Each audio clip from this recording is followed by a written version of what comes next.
Welcome to ICO. Our instructor in the ICO Group's training center will show you how to apply bitumen shingles in a simple and correct manner.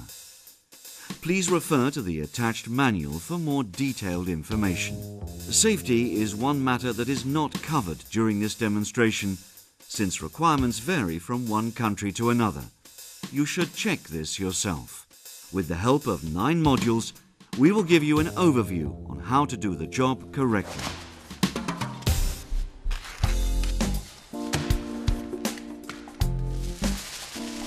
We always recommend installing an ICO underlayment. It flattens the surface and it's an extra protection against leakage. We start with the valley. The roof boarding must be flat, strong, dry and firmly affixed to the construction. Multiplex, OSB or planks are your best choice here. Install the underlayment as flat as possible and parallel to the eaves. It should overlap vertically by 10 centimeters. Snapping a chalk line is an ideal aid for ensuring you attain a straight line. The horizontal overlap should be 5 centimeters.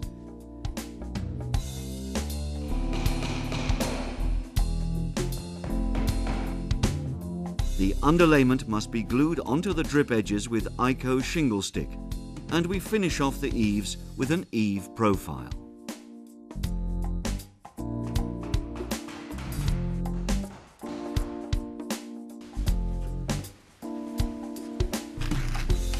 For the valley application, we use a high-quality roll roofing in an appropriate color. We then nail down this layer with a nail every 40 centimeters. The visible part on top should be 16 centimeters wide, 8 centimeters left and 8 centimeters right of the center line. The part of the valley that is visible afterwards is wider underneath than on top. We have to do this because water tends to collect in the bottom section. The open center line should become 2 centimeters wider per meter valley. The length of the valley thus determines the width of the open strip in the bottom section.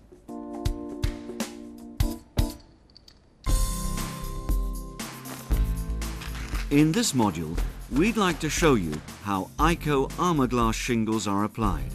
We shall attend to the other types later on. To ease the separation of the shingles, the bundles are bent before they're opened. Open the bundles using the back of a utility knife, but do not cut any part that will be visible later. Do not remove the anti-adhesive foil from the back. Its sole purpose is to make sure the shingles in the packaging do not stick to one another.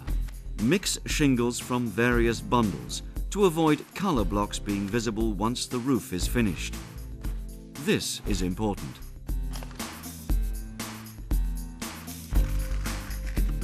We make the starter strip by cutting the tabs of the shingle.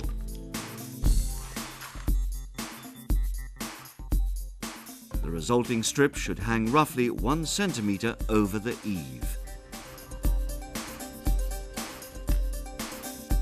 To ensure that the seams of the starter strip do not coincide with those of the first row of shingles, half a tab is cut off the starter strip. Place the strip with its adhesive strip on the underside. After installation, the adhesive strip will seal down the shingles due to solar heat. We nail down the starter strip with the shingle as a reference, so the heads of the nails will be covered later on.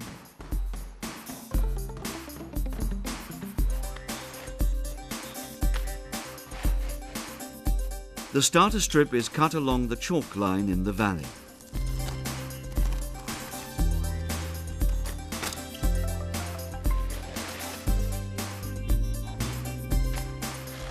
To avoid water from the valley ending up under the shingles, we make a triangular cut at roughly 5 centimeters from the strip. We leave a nail-free zone of roughly 5 centimeters at the valley and glue it down. Now we install the first row of shingles on the starter strip. The nails are positioned 2.5 centimeters from the edge and 2.5 centimeters above the cutout. Chalk lines, drawn both vertically as well as horizontally, are a useful visual aid to ensure the shingles follow a straight line. The starter strip and the shingles that join on the eave profile are once again glued with ICO shingle stick.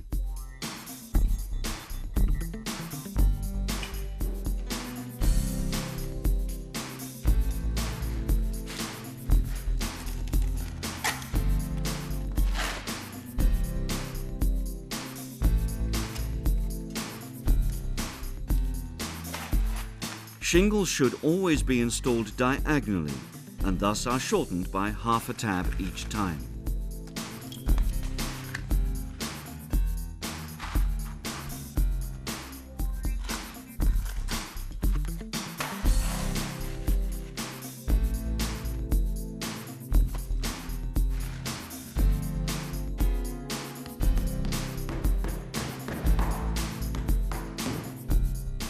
A diagonal step flashing is created that guarantees rapid draining and strengthens the whole construction. We finish off with whole shingles. Use corrosion-resistant nails with large heads about 25 mm in length. The number of nails is determined by the type of shingle, the slope of the roof, and the wind force. Double nailing and additional gluing are only necessary in windy areas.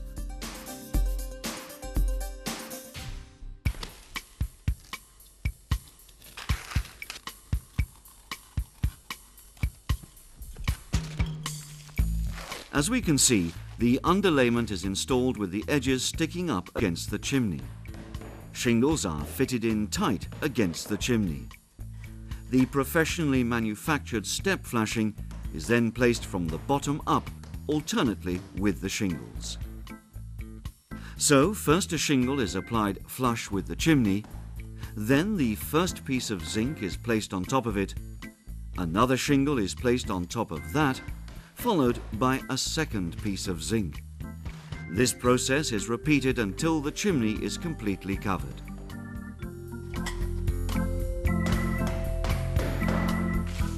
At the back of the chimney, you should make sure the shingle is placed on top of the zinc connection piece. Everything is then made watertight using counter flashing.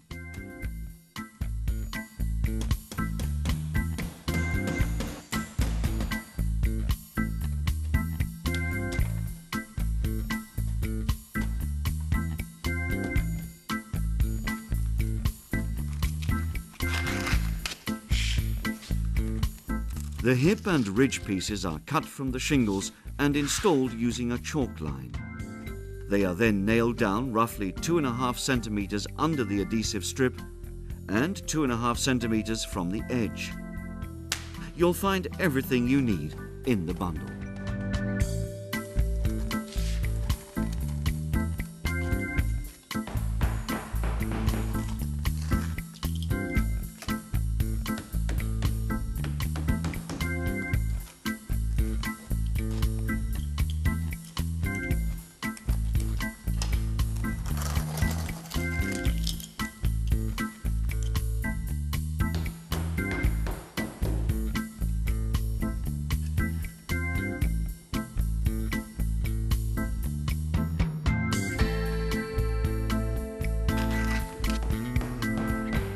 We apply the shingles up to the ridge. Cut away the underlayment to about 15 centimeters from the ridge. On a real roof, the loose roof boarding is sawn open. Make sure that the ridge vent covers the nails of the last installed shingle row and fits in close on the visible part.